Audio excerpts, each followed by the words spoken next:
offerings that are available. And I'd like to welcome you to today's webinar on building successful work relationships. I'm going to hand things over to our featured presenter today.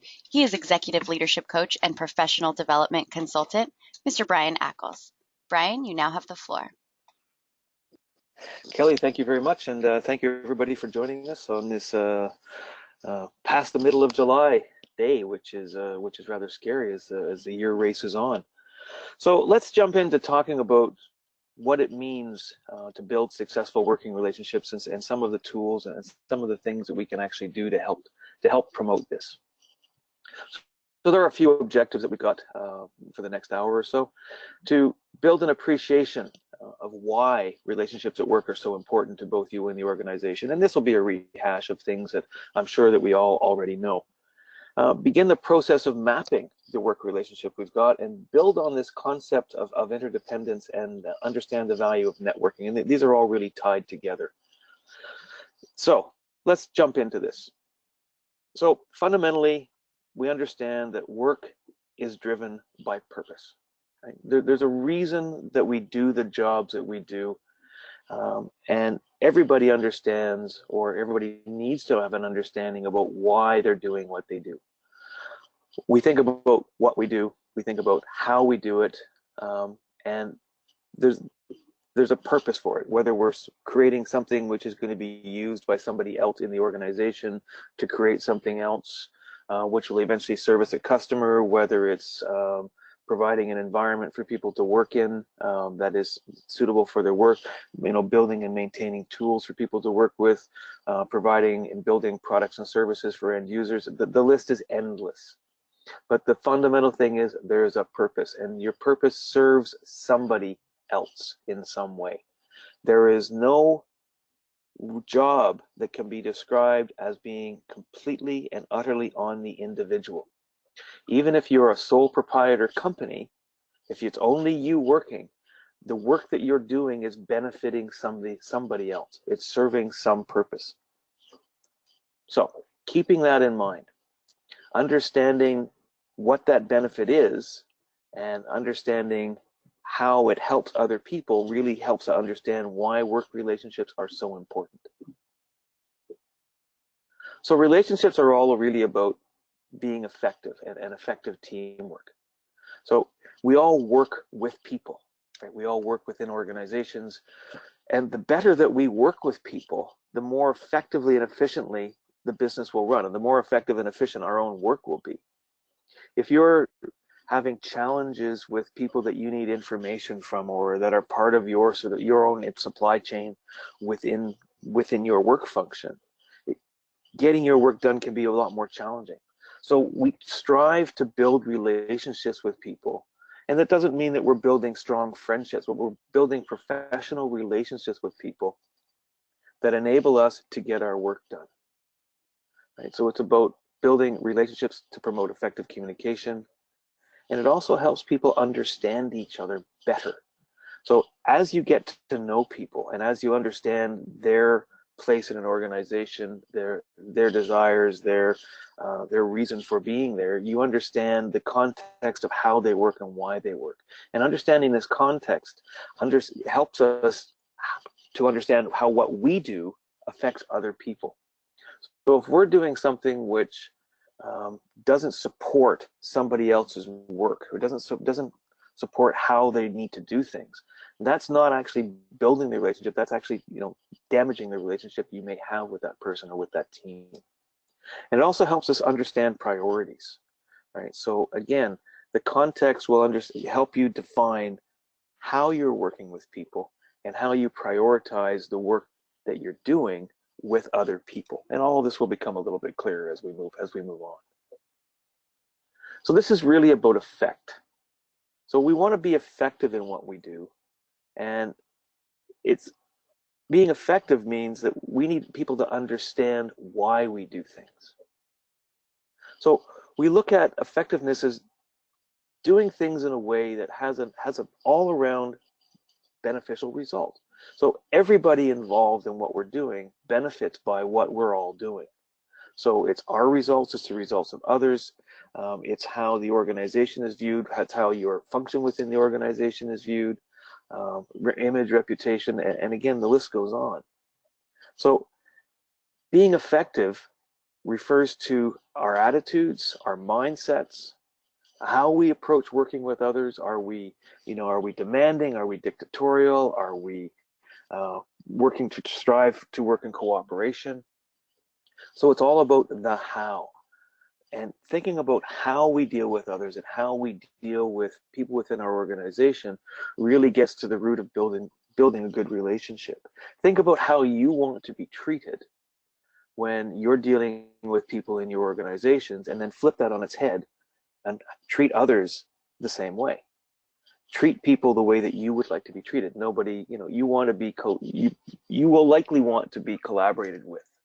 You will want to have some inputs into decision making. You don't want to be just told what to do. We're professionals, right? We're hired to do a job because we bring something to the organization. So we like to work collaboratively with people in some way. We just don't want to be a do this because I said so. We need to get this done. Here's their desire of why we're doing it. That is a conversation that we have with people, and that helps to build relationships with people. So every relationship that you build has value for you, has value for the other person, has value for the organization, has value for your team, has value for your customer. And it's about building and enhancing that value. And like the slide says, you're building a goodwill account with people. So working with people, building relationships, going out of your way to provide help to somebody that may not be directly something that which you're responsible for, but it helps to provide something for that person to look back on and say, yeah, no, they're willing to go the extra mile for me, so I'm willing to go the extra mile for them. So as you start building this goodwill within the organization and taking a real interest in other people and other people's work and other people's function, you start to find that you're viewed within the organization in a different way. You're viewed as someone who has a view of the organization, has a view across the organization, and you're not just narrowly focused on your own particular task and your own particular job. So it's showing that you're not being driven by self-interest. You're showing that you're willing to compromise. You're willing to work with others and to take in their viewpoints when you're having discussions and when you're trying to sort out how things are working within an organization. Now I'm going to stop here and just reflect a little bit on how important this really is and how critical it is for us to remember that everybody in the organization has a purpose and has value to how the organization functions. A very long time ago, when I first started in business, one of the gems that was shared with me, and this has been repeated thousands of times by many people, is that the most important person that you need to get to know when you first walk into any new company is the person that sits and meets the public as they're coming in and meets you as you're coming in. Whether that's a security guard, whether that's a receptionist, if that's how your organization functions, whoever is the person that people see first and that you see first when you walk into the building. They're the people that they're the people that front your organization. So if people are talking about the organization, this person has an incredibly important role to play. It may be, it's an administrative role typically. It may be a security role, and that's fine, doesn't matter. But these are the people that have a huge impact on how the public views and how your customers view the organization. The people that do the cleaning. I mean, we often see cleaners who, they're around our offices and they're very unobtrusive. Where I work in a full-time gig right now, our cleaner comes in around 3:30 in the afternoon, and she's a lovely, lovely lady. And she gets the job done, and she's so quiet and she's so unassuming, and she never will ask anything. But it's really important to me that I recognize that she does a very important job in keeping our office environment clean. Now, I work in an office, and I have my own office, and I have to lock the doors sometimes because of things that I've got out on my desk and what have you. But when I know that she's going to be there, and I know that I don't have to lock my office, I'll go up, make a point of saying thank you very much, and just to let you know, I've left my office open today. So if you are vacuuming, not please vacuum, but if you are vacuuming, you can vacuum in my office today as well. So she understands that I will tell her these things, and she respects that, and we have a good relationship. She's very quiet, but she plays a really important job. And the same thing can be said for everybody in the organization. From relationships you may have with the executive team to relationships that you may have with the people on, the administrative people, your peers, your managers, the people that report to you. All of these relationships have real value, have value to you. And when you build the relationships, build value to the organization. And this whole piece about building relationships is a really key workplace competency. This is a hugely underrated soft skill. Right? When you start in a new role, or when you start in a new company, or even if you transfer it to a different part of the company, how quickly you can build work relationships will have a direct impact on how effective you are at that role, at your new role, in your new position, in the new part of the company.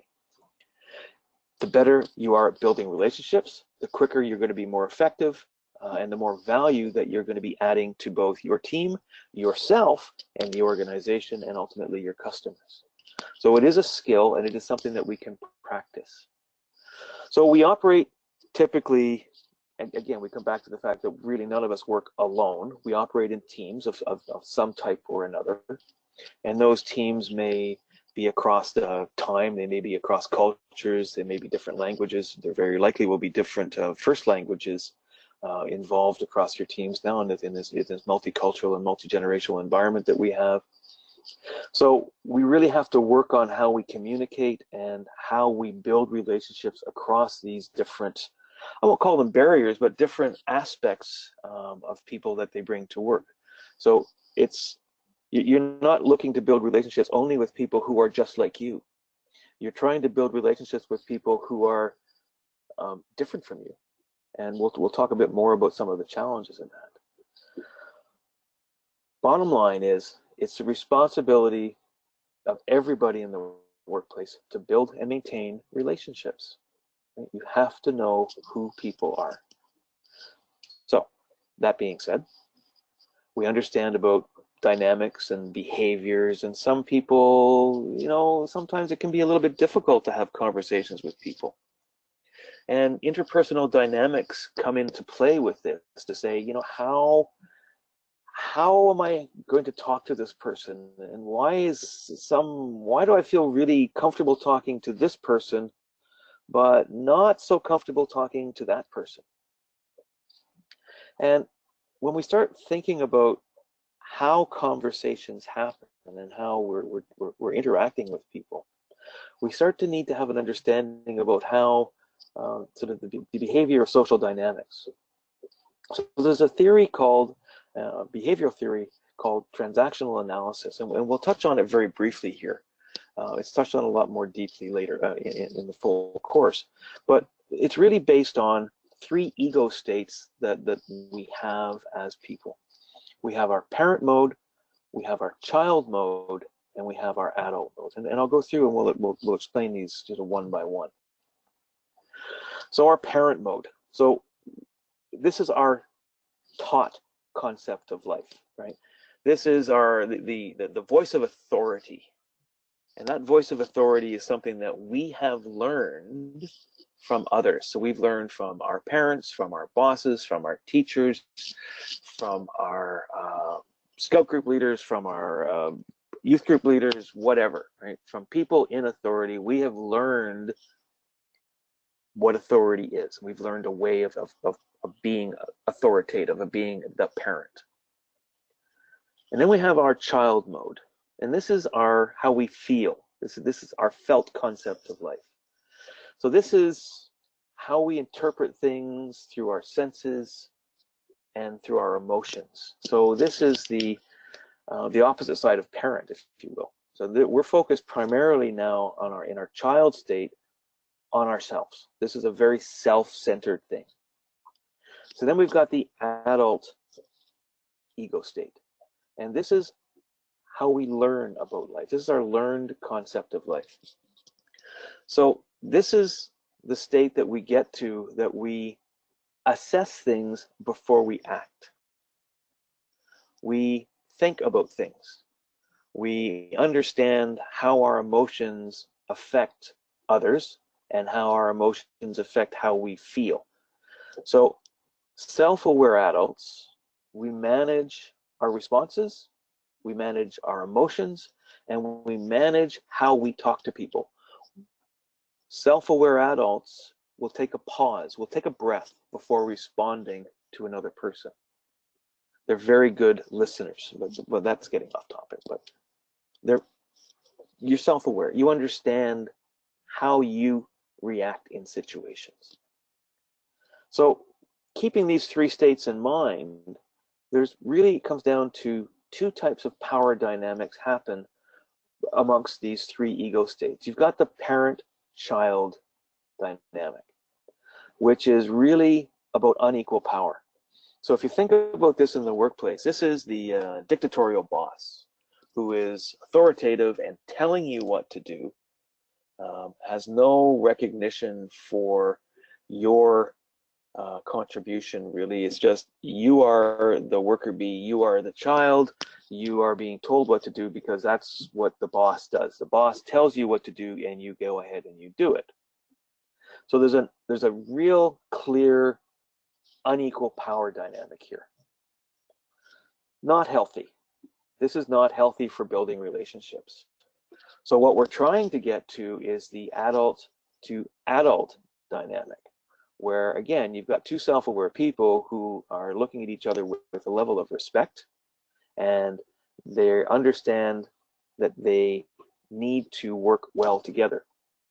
Now, the question comes into how do you change the model from parent-child to adult-adult?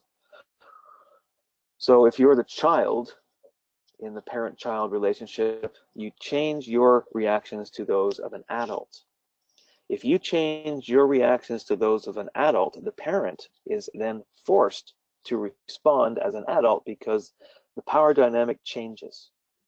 And it takes time and it takes practice, but those types of changes, that type of dynamic can be modified. And it's not going to happen in one conversation. It's going to happen over a period of time. So don't expect that if you're in this unequal power balance and unequal power dynamic, that the next conversation with your boss is going to change things. No, you need to start moving yourself into that adult state over a period of time, and as thinking about how you're going to respond back to the parent that is that you're communicating with.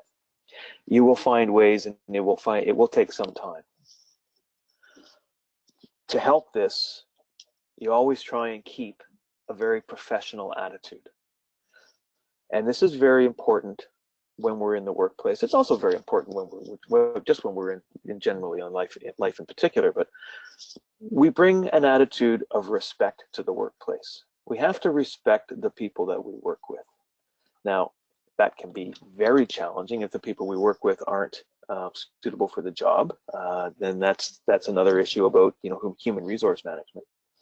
But the people that we work with, who are that we work with on a day-to-day basis, we respect them, and by respecting others, they will in turn respect you.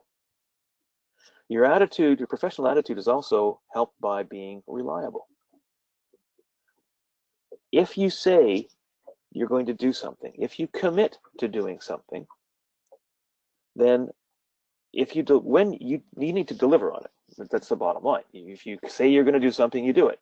Now, if there's always some give and take in all of this. If you say and you commit to somebody that you're going to do something, and you find that you will not be able to meet that commitment, and things have been delayed, being reliable also means that you tell the person that you committed to that things have changed and that this is the new, this is why things have changed, and this is how it's going to be delivered now. So really, again, the professional attitude comes in with your results. What kind of results are you actually delivering within the organization? And all of these three tie together.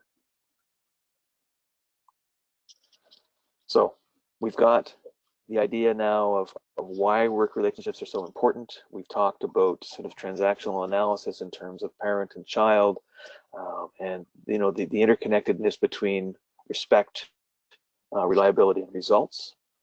So now we really start to move into the idea of and the concept of networking and building your relationships and building your network within an organization and also external to your organization. So again, we build this network. We don't just build a relationship with one or two people. We build a network of colleagues. We build a network of support within our organization, within our industry. So these become our very interdependent relationships, and they're many and varied. So again, they can be inside and outside your organization. So you have relationships with your vendors, with your suppliers. These are, again, part of your network. You're working with your suppliers. They have to deliver things to you so that you can act on those, use those products and services that you are receiving to build something for somebody else. You are building interdependent relationships within your own organization from people who you directly work with, who are giving you inputs to your role, or who are receiving the outputs of your work. You're building interdependent relationships with the executive team, with your managers, who are providing the guidance and the alignment to strategy within the organization. So all of these become relationships which you have to build and you have to work at. So some of the things that can help you do this is actually draw them out. Just draw out a simple diagram about what relationships you actually have. Work out with people, either with people directly or work out by yourself, how best to stay in touch with people. And when you start mapping things out, you'll start to recognize maybe where you have gaps in your network that you need to fulfill, or that you need to fill in.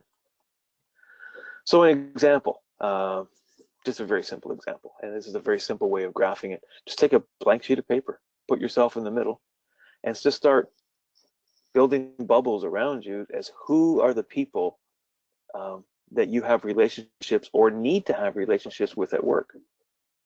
So as you build this map, it may become rather big, rather large, rather complex. Then start to think about how information flows between you and that person. Now, is it a one-way flow of information?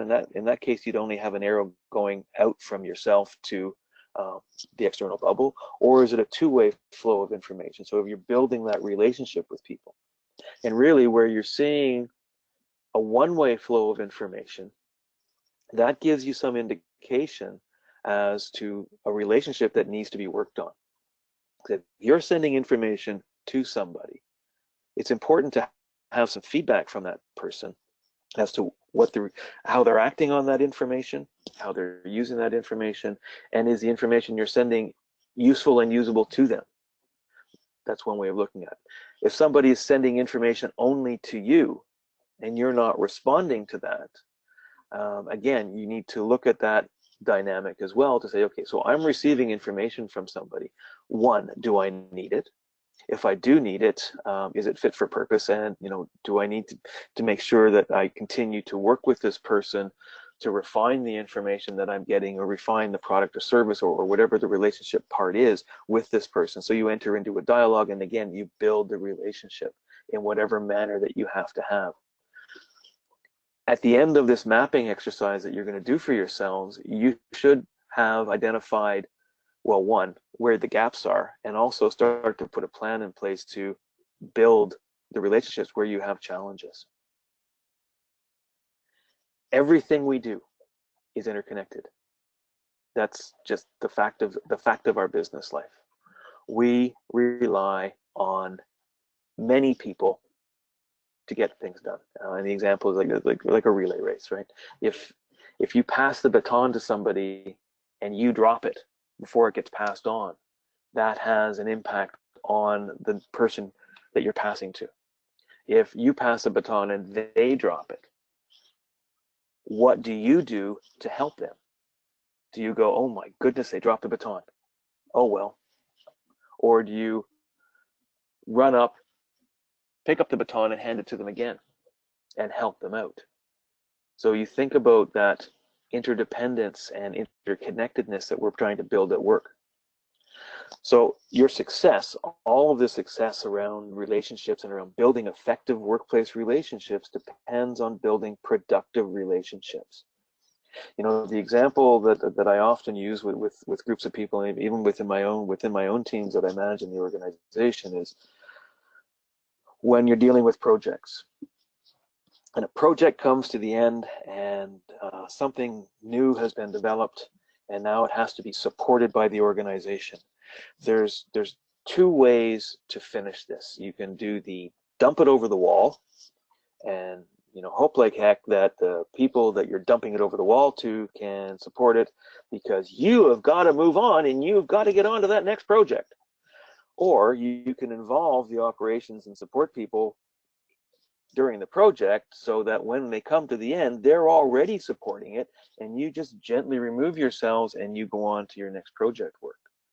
Now, there's always going to be some struggle in the organization in terms of resource and what you can do, but I don't know about you, but I much prefer the smoother transaction where I've got good relationships with people in the operations side and the support side of an organization, and we transition comfortably the new product or service to the support and operations side of the group, and we don't just dump it over and say, all right, we're done, here it is, there's a bunch of manuals, you guys can read them, I'm sure you're smart enough to sort it out, I got to move on to my next project. That is not a productive relationship. So all of this comes back, and again, relationships, networking, interdependence, comes down to the team. We talked at the very beginning of this about you as an individual having a purpose in the organization. The team also has a purpose in the organization. Your team has a reason for existence. I have 4 teams of people that I manage right now, and each team has its own reason for being in existence. Now, there's cross-pollination between the teams, of course, because it's still under one umbrella of responsibility. But each team understands why they exist and what they're supposed to do. Now, that understanding might be implicit or explicit. So it might be that you're having to, the team has come together for a project. And that would be a more, you're defining explicitly why the team exists. And the team exists for a project team to deliver something new and unique, which is what a project is. Now, it can be implicit in such that it's an ongoing support team. So it's implicit in within the understanding of the team that they're there to support the network elements or services, which are generally their responsibility. Within the team, of course, everybody has their own purpose, and everybody has their own purpose for their job, as we talked about at the beginning. But in order for the team purpose to work, all the individual purposes, if you will, all the individual contributors within the team have to support the team purpose. So all of this really is to say that teams need to obviously work interdependently. Everybody has to work with everybody else. Work flows through the team and around the team. And again, because work flows through the team and around the team, emotions will also flow around the team. So on being able to understand and look at emotions, look at how the team is working, look at this through the view and through the lens of transactional analysis. Look at the types of communications which are taking part within the team. Is it parent-child? Is it adult-adult? And if it's a parent-child interactions within your team, as a team leader, as a manager, you can start to try and massage those types of conversations to get them into a more adult-to-adult relationship. So you start to see all of this starts to tie together. So people, right? So we've talked about teams, and we've talked about team purpose, and we've talked a little bit about emotions, and we've talked about transactional analysis, and we really fundamentally comes back to people. Right? We work with people. And the question here is, do we view people as difficult or do we view people as different? Generally, and I would say not all of the time, but very much of the time, the majority of the time, people in the workplace are well-intentioned. Right? They're not there to sabotage your work. Yeah, there may be one or two people that are like that in an organization, and there always will be. But generally, people are well-intentioned, and they want to do their job well, just like we do. Right? We want to do our jobs well. We're at a place where working, we enjoy the work that we do. Now, because people approach work differently, and they have different styles of work, their style might not match to our style. And if we get a definite mismatch, we might see those people as difficult. Right? They're loud, they're arrogant, they're bossy. We're not. And your style might be that you're more consensus building. You're more cooperative. You don't get this whole drive to we're dead concept. But that's not difficult. That's just different.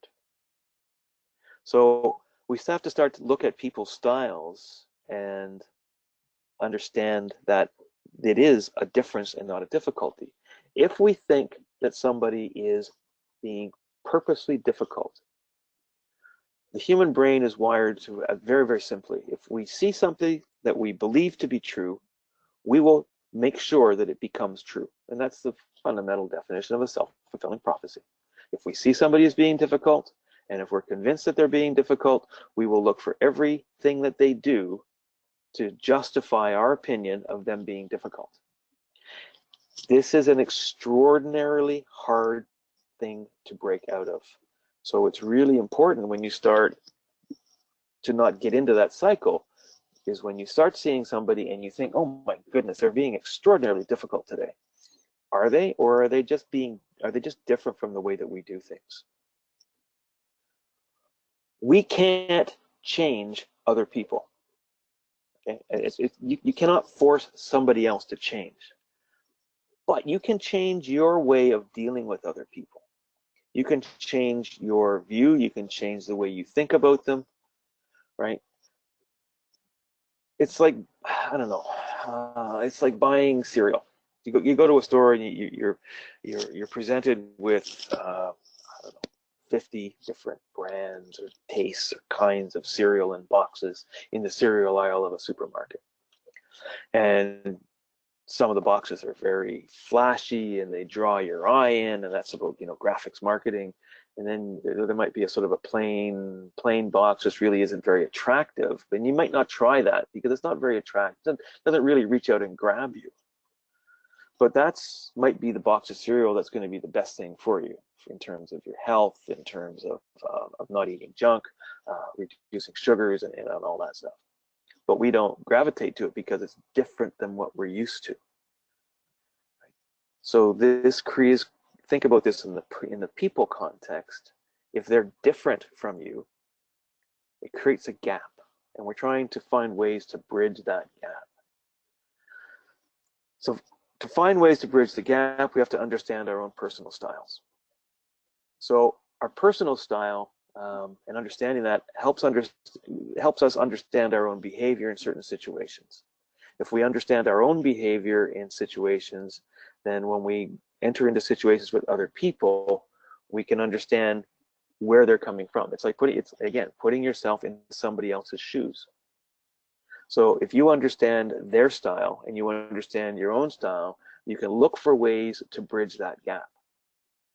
Now, one of the truths about all of this is that we learn more from people who are different from us than we learn from people who are similar to us. You think about that for a second.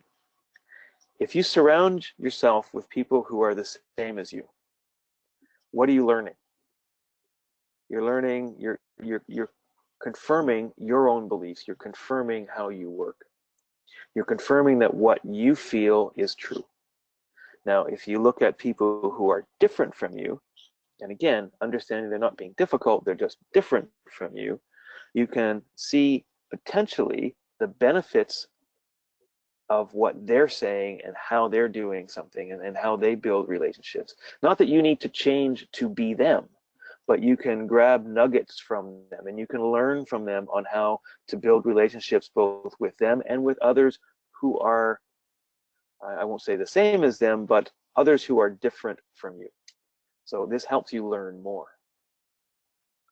So there's kind of 4 different styles that we'll talk about briefly here. And they basically go on 2 axes, the high assertiveness to low assertiveness axis and the low expressiveness to high expressiveness axis. So you start off with direct people, spirited people, and these are people that are more in the highly assertive side. And then you have the systematic style and the considerate style. So the considerate style are people that are building consensus, right? They're working with others. You're very considerate of how other people feel. You're very considerate of their workload, of their time commitments. So you're very highly expressive about that. But you may not be as assertive about your own requirements and needs if you are purely on that considerate quadrant within the style matrix. So we'll go to the opposite corner. So we'll go to the direct quadrant. So you're highly assertive. You are very good at telling people what you need, telling people that this has to get done, but you're not very good at expressing the why. You're not very good at expressing and understanding the emotive content of what you're doing. So then let's go to the systematic person, the systematic style. The systematic style is really, as the name describes, you're going through things piece by piece by piece, and you're analyzing how things work, what needs to get done, that you're creating the logic behind it, and you're creating a map for yourself. So you're not really, you might be trying to engage other people, but you're engaging with them only in one aspect, which is the aspect of trying to engage with them logically and systematically. You're not appealing to their emotion. You're not you're not highly expressive in how you deal with people. And then you come to the spirited side, highly assertive and highly expressive. So these are the people that are out to do good. They're out to do great things in the world, and they're go-getters. They're cheerleaders within the organization. They want everybody and everything to be great, which is fine, but they also need to rein that in, because being the spirited person, highly expressive and highly assertive, can leave the logic and the systematic behind, can clash directly with the direct side, direct style people, because the direct style people don't have this whole, raw spirit behind them. They just want to get stuff done. And the considerate people, well, they'll support the spirited person because they're sort of on the same role of the highly expressive, but the spirited person may run rampant over the considerate person's feelings or needs or desires. Now, every time you present something like this in a quadrant, everybody wants to immediately say, well, I'm direct. No, I'm considerate. No, I'm systematic. I'm spirited. No individual is one of these things. You have tendencies towards different areas on different styles, and understanding your tendencies, your own tendencies, helps you understand the advantages and disadvantages of that style, and also understand how you can interact with the other styles. There's a lot more depth around this, as you can well imagine. So moving on. So, relationships, it's about communication, it's about results, and we've already talked about this. Trust-based relationships are based on mutually beneficial outcomes. And what we're trying to build all the time is trust-based relationships. We're dealing with communication, which is high quality, so we're transmitting and receiving information that we need to have and that the other person needs to have. And these trust-based relationships really deliver extraordinarily high and superior results. So let's finish off with a brief talking about pure networking. Pure networking is not just socializing in the work environment. Pure networking has a purpose, right? You need to make connections within your organization, not just socially over lunch and not just around, grabbing a coffee with people. So you're trying to build business connections, develop contacts and relationships that deliver new knowledge and also help you create greater influence within the organization, because it's your influence within an organization that's going to help you get stuff done. So we build networks to support our ability to deliver, supports our long-term career goals. I've built networks for years. I made it a passion really to go out and meet as many people as I can, talk to as many people as I can across industries, across social boundaries, across cultures, to try and understand what they're doing, how that impacts myself, my career, but also the organization that I'm working with, the technology that we're implementing or the service that we're creating. And throughout the years, I've gone back to my network to look for help on certain things. And where I've gone back to my network, people have always been able to give me something. And I've had my network come to me, and again, not just to me, but they're looking to their network to say, I need some help on this. Can anybody shed some light on something? And if I can, I will. If I have something of value to add, I will certainly help somebody else out. Every connection we make is an opportunity for someone to be referred to us. It's an opportunity for us to take on greater responsibilities, and it's an opportunity for us to look to see that next opportunity, whether it's inside or outside your own organization, or that next opportunity with a potential new customer. All of this become the benefits of really strong, purposeful networking. So we're building, again, authentic relationships. We're building real relationships with people, and we're building relationships that have a benefit to somebody else. So one of the things I see when people first start networking is they come up and they introduce themselves, and it's very professional and it's very respectful, and they start telling that person what they can do for them. This is exactly the opposite of what effective networking should be. When you're trying to build and meet somebody new, and even if you're at a coordinated, like at a purpose designed networking environment or networking function, you go up and you talk to people. You introduce yourself. Hi, I'm Brian Ackles. I've got my own consulting company in project and business analysis. What do you do? Tell me a bit about yourself. And you start to understand where they're coming from, and they'll tell you what challenges they might be having. And don't try and solve it during the event, but just say that that's great. It's really interesting what you're doing, and you start talking about what they're doing and express interest in what they're doing. Express interest in what their challenges are. And if somebody comes up to you and introduces themselves to you, and they ask you the same question, don't talk about how you can benefit them. Talk about the challenges that you're seeing, or talk about the work that you're doing. Talk about the customers that you've got, or the successes, whatever. Don't focus it on trying to sell yourself or sell what you have to somebody else. You're trying to build relationships. So understand what your network members need from you and what you need from your network, and understand the value. How can I contribute value to my network, and what value can my network offer me? All of this starts to come into play. It also helps to understand and enhance your reputation. Your network will most definitely share information about you. They'll talk about your personal style. They'll talk about how influential you are. And your reputation will spread. You need to take responsibility for your reputation and decide how you want to be perceived by others. And this is, when you're networking with people, when you're building your networks, you take ownership and you influence what descriptors that you want people to use about you.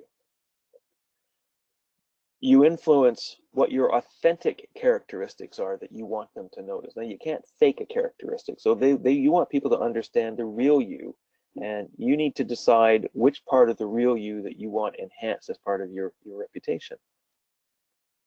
So you need to find ways that they're going to do that. And one of the easiest ways about creating descriptors and authentic characteristics, or not creating them, but getting people to understand them, is to live them. Right? So if you want to be known as reliable, that's as a descriptor, be reliable. If one of your underlining authentic characteristics is you're very compassionate, well, show your compassion if that's what you want to have enhanced as part of your reputation. If you want to be known as, if one of your characteristics is being very helpful, then be very helpful. Your network will see this right away. So you can ensure that these things happen simply by doing the things that support the descriptors and support the characteristics that you want people to see in yourself. If you don't do that, people will make their own decisions, whether they're right or wrong. So really, this is important that you take ownership and take responsibility for your reputation so that you have an effect on others, a positive effect on others. So a quick checklist for reputation management. Be honest, be consistent. Speak your values and live your values. It's not enough to say, yes, I'm trustworthy, and then be untrustworthy. Keep your commitments. Speak well of others. Don't gossip. Don't spread rumors. Be supportive. Share. Share everything that you have with people that you can. Obviously, there are certain things that you can't share with people, and that's fine. But share what you can with people. And be clear how you want to be perceived. I would like to be known as the person that helps the organization get things done collaboratively. You can be clear and say that, and then people will look at you and say, well, yeah, no, I can see that in you. And as you demonstrate that fact, again, you will be known as that person who gets things done by working collaboratively. So we foster collaboration, right? And again, we're developing positive relationships. We're working with people who are uncomfortable to work with. We're finding ways to adapt to their style. And we understand that our purpose and our actions have an impact on others, and that we need to understand that impact and also engage in behaviors that have a positive impact, that build trust and demonstrate respect, and also build and foster collaboration. We don't want to be the person who goes into an organization and won't work well with others, because organizations need people to work well with others, or organizations themselves don't work. So find ways to foster this collaboration. Act with integrity. Say what you mean, and again, mean what you say. Be transparent. Maintain your confidentiality as appropriate. We've already spoken about this. Know your own values. Understand what your values are. Right? If you don't, and if you can't, if they're not clear, write them down, and they'll become clear as you write them down. Behave consistently and predictably. If you're all over the map, people won't know how to deal with you. And demonstrate the congruency between intent, your words, and your actions. So what you intend to do, the words you use, and the actions that you actually take. Those things have to be in line. And that's really acting with integrity. And that, again, goes back to your networking, goes back to building relationships and building the teams. When you're dealing with different people, and you're dealing with people for the first time, create a working agreement. And this isn't a document that you're going to write and say, we're going to work together in the following manner, and you bullet point out a bunch of things. Just talk to people about how you want to work together. Okay, I communicate like this. I prefer to send emails on things. And the person that you're working with, the new person might say, well, I'm not really good with emails. I actually work with instant message. It's a lot easier for me. Emails are great if something I need to dig my teeth into something. So you can keep that in mind if you want to have a quick interaction with them. Send them an instant message. Understand how things will go back and forth. You can ask for them to do things for you. You can ask, and they will ask you to do things for them. And that becomes the de facto agreement about how you're going to work together. And it will change and it will modify over time. But talk about this with people. Understand that the agreement is something that you can create and you can talk about how you're going to work together. So final words. If you work, you need to develop and maintain relationships to be effective. Fundamentally true. All relationships have value. It takes work to build and maintain these relationships. It's not something which is easy. They don't just happen. There's nobody that is a natural at building relationships. It takes time and it takes effort. Take the time to map your work relationships. And again, you might be surprised at the results. And one thing I will add to this is don't just do this once. Do this regularly, because your relationships within your working environment will change. So it's worthwhile to update your map and change your map as the workplace ebbs and flows and as you move through your career. And finally, bottom line, network, but do it with integrity. You're doing it to enhance the value that you have to offer to people and also how you help other people. So with that, I will say thank you for taking the time with me today. It's been very much appreciated, and we hope to see you again and talk to you again soon. Thank you so much, Brian, for joining us today. And thanks again, everyone, for joining us on today's webinar. If you have any questions for Brian, we're going to stay on the line for a few more minutes. So feel free to type those into the questions menu option and we'll get those addressed over audio. I also want to point you all to our website at newhorizons.com. There you will see a link to our Center for Leadership and Development, and you'll find all information on this upcoming course. You can also reach out to your local New Horizons for any information. And if you don't know who your local New Horizons is, just go to newhorizons.com, type in your zip code, and you can do a zip code search for the center nearest you. Also, a quick reminder that we will be sending out a link to view today's session recording, as well as a PDF of the PowerPoint presentation for you to review or pass on to any colleagues who were unable to join us.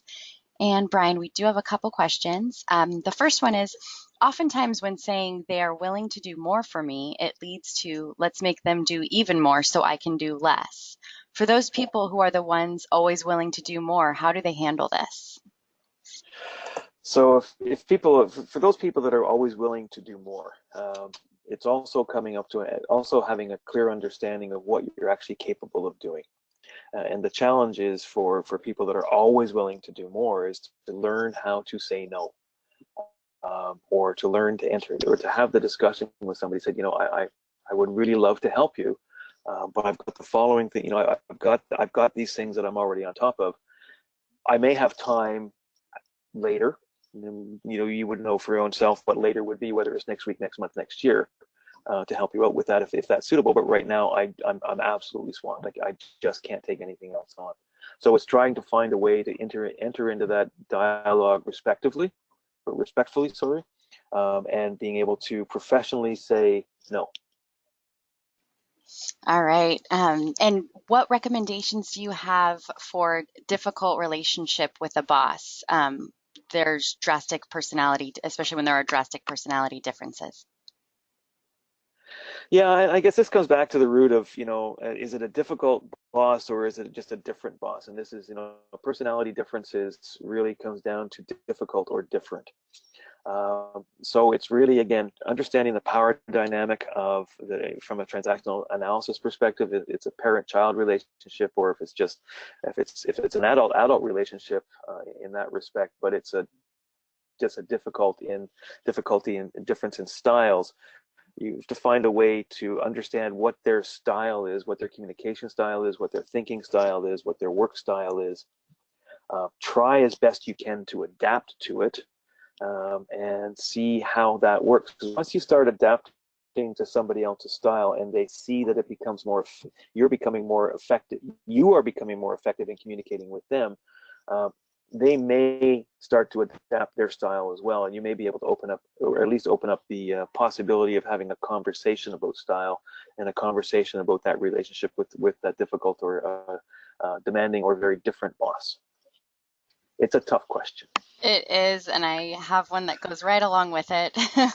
How do you work with a boss who is unqualified for their position and doesn't know how to work with their team member? It's along the same lines, so I'm sure answer might Ooh. be similar. Yeah, well, it is along the same lines, and I guess the challenge is if you have somebody that is actually truly unqualified for the position, and they aren't able to, and they're just failing the team. There's a couple of hard things that can be done. One is that this is if you have relationships with people in other parts of the organization, you can discuss that with them. Um, you can also, work with your boss to help fill in the gaps where they may be falling down. And it almost becomes you become the trainer for your boss. You try and help them learn how to do their job better. Now that's taking a lot on yourself, and depending on how your boss views the world, they may or may not accept that. They may feel that they have got all the skills and talents in the world, but and if they don't, then that can backfire on you. So it's really very situationally dependent. You can, as I said, I would first try and work with my boss to try and educate them on what they need to do better.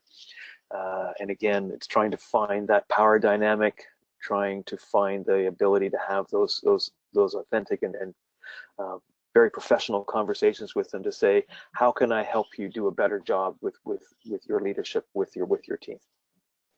All right, great. We're getting a lot of questions coming in. Real quick, for anyone who's signing off, also wanted to let you know that there will be a survey once you sign off, so we'd appreciate any feedback you have. Just please provide it in that survey. It takes about a minute to fill out, so that'd be great as well. Okay, Brian, we have a couple more questions. How do you work with someone who undermines your relationships with other coworkers, especially when this person is a supervisor? If they are truly undermining your relationship with other coworkers, I would actually have a conversation with that person and try and understand why.